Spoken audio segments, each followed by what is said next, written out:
Sathya Sai Speaks, Volume 9, Chapter 35.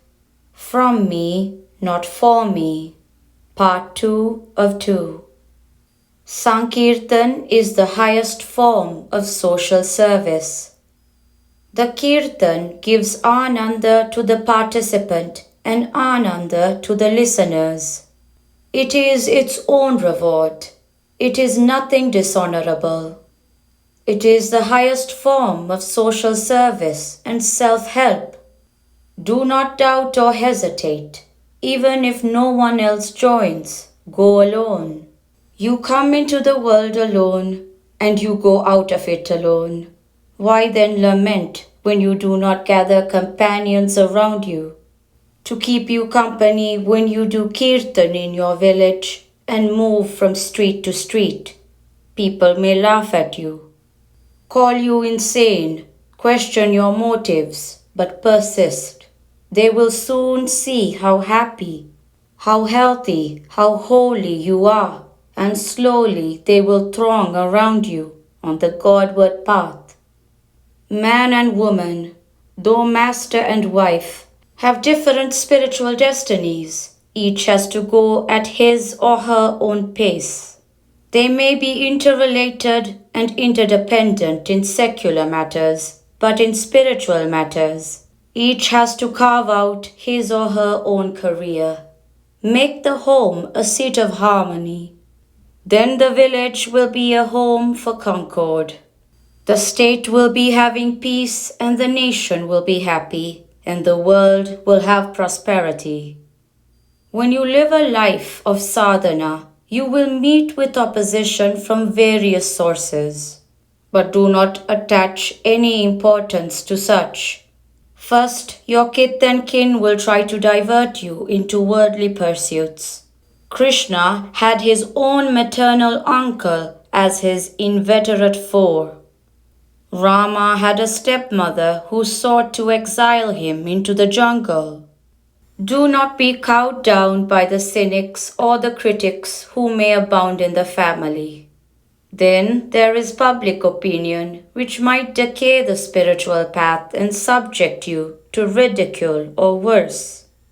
Shishupala, Jarasandha, and the brood of traducers tried hard to smother the mission of the Lord when he was here as Krishna. Another obstacle is from the worshippers of names and forms different from those which you have adopted as most appealing to you. People who are attached to one particular name and form, either through hereditary preferences or mere fancy, are prone to persecute those who adore other names and forms. It is far better to die tracking a tiger than live to boast of shooting a lame jackal. Children have reverence towards knowledge. Women have a great role to play in the moral regeneration of the people. That is the reason for the new emphasis on Mahila Satsangs.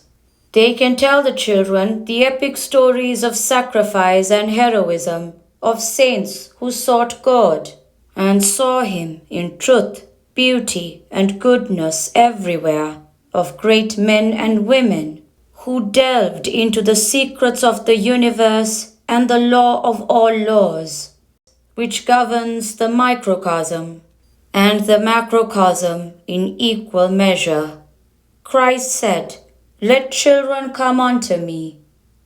They have the sense of wonder, fresh and free. They have the simple, sincere eagerness to know. They have the reverence towards knowledge and power.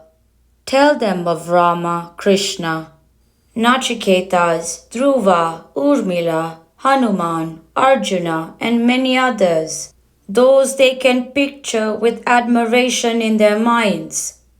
Indra Devi said just now that people love their own children and coddle them. But people do not love the children of their neighbors. In fact, the neighbors' children are treated as nuisances. The sense of mine and thine stands as a barrier between spiritual progress and the individual.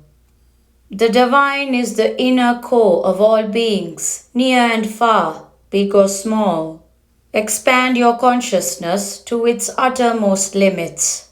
Really speaking, it has no limits at all. This cannot be done on an installment plan or on a cash down basis.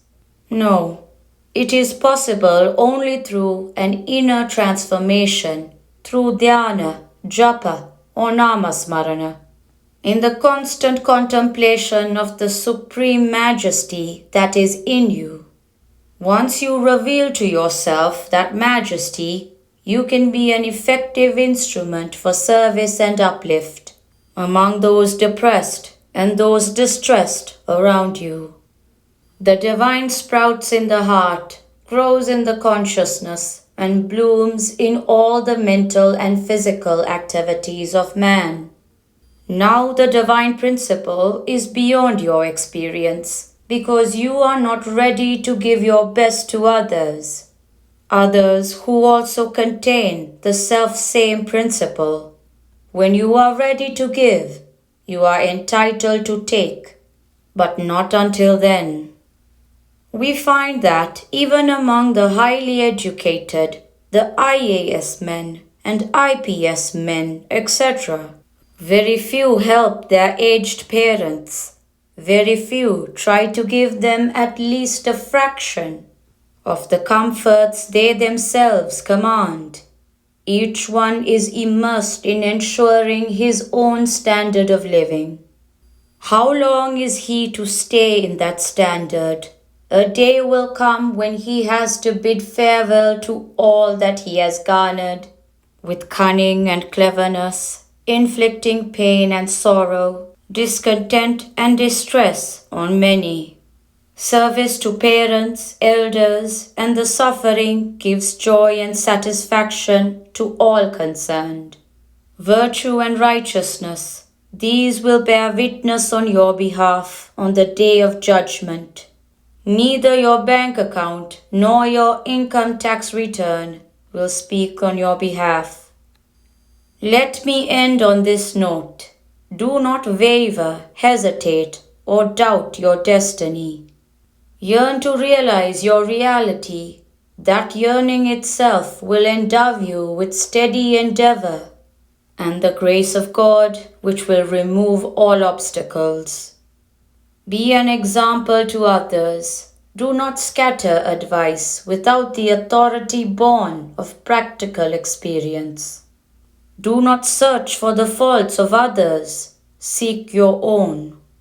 Love, cooperate, help, serve. That is your prime duty as leaders of the Sathya Sai units in your villages. End of part 2 of 2. All India Conference, Prashanti Nilayam, November 22nd, 1969.